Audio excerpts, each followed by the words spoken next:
Selamat datang di Krisna Bacot Bola. Akhirnya tim nasional Indonesia harus mengakui keunggulan Jepang dengan skor 1-3 di pertandingan terakhir grup D tadi malam.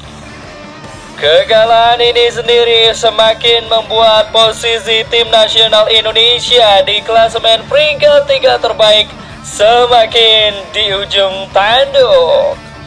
Meski begitu, Mimin melihat masa depan cerah bagi tim nasional Indonesia di ajang Piala Asia U23 yang kembali akan diselenggarakan di Qatar bulan April nanti.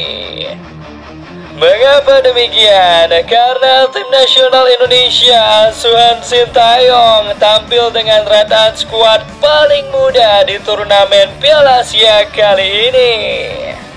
Berkaca dari fakta tersebut, kemungkinan Sintayong yang kembali akan melatih tim nasional U23 di Piala Asia nanti tidak akan banyak mengubah komposisi skuad yang ada di Piala Asia kali ini. Berikut ini Mimin paparkan nama-nama pemain yang patut dipertahankan Sintayong dalam menyongsong Piala Asia U23 di bulan April nanti. Dimulai dari penjaga gawang Hernando Aris Sutaryadi.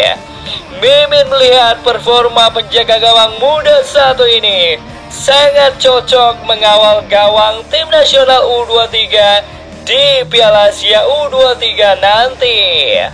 Mentalnya sudah teruji melawan Irak, melawan Vietnam bahkan tidak kebobolan satu gol pun, dan juga melawan Jepang ia beberapa kali juga melakukan penyelamatan penting.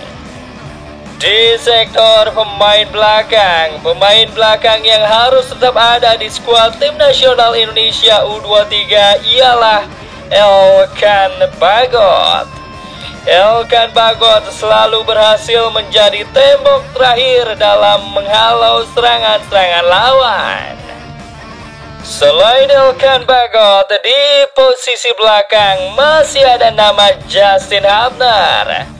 Justin Hubner sukses menjawab kepercayaan yang diberikan oleh Sintayong, di mana ia sukses menjalankan perannya di dua posisi.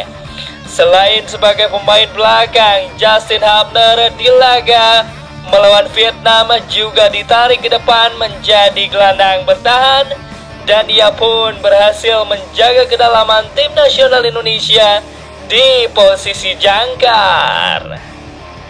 Di sektor lini tengah ada Ivar Jenner dan Marcelino Ferdinand yang harus ada di dalam skuad Piala Asia U23 nanti. Kualitas keduanya terbukti membuat lini tengah tim nasional Indonesia di Piala Asia kali ini menjadi sangat kreatif. Selain piawai dalam mengatur irama permainan, Marcelino Ferdinand juga piawai dalam positioning mencetak gol. Hal itu dibuktikan dengan satu-satunya gol Indonesia ke gawang Irak dengan sangat apik. Sedangkan partner Marcelino Ferdinand di lini tengah yaitu Ivar Jenner. Kita melihat sendiri kualitas Ivar Jenner pada saat melawan Libya. Ia begitu sangat baik melewati beberapa pemain Libya hingga menciptakan peluang berbahaya untuk Indonesia. Di sektor penyerang sayap ada Yakob Sayuri, di mana pada laga perdana di Piala Asia melawan Irak, Yakob Sayuri mengirim assist yang indah kepada Marcelino Ferdinand dengan mengolongi kaki salah satu pemain belakang Irak. Sejatinya tim nasional Indonesia punya pemain sayap yang sangat lincah satu lagi, yaitu Sadil Ramdhani. Tetapi Mimin tidak tahu apakah Sadil Ramdhani lagi-lagi dipanggil oleh Sintayong atau tidak. Di sektor depan sudah pasti ada nama Rafael Strike. Karena Rafael Strike menurut Mimin termasuk pemain kesayangan oleh Sintayong. Kesampingkan dulu peluang lolos tim nasional Indonesia ke 16 besar.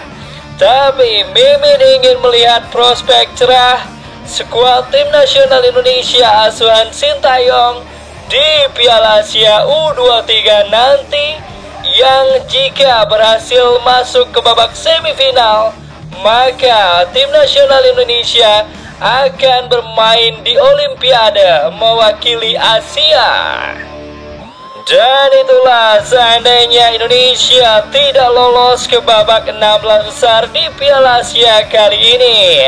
Namun Mimin berani mematok target tinggi di Piala Asia U23 bulan April mendatang, yaitu semifinal untuk tim nasional Indonesia.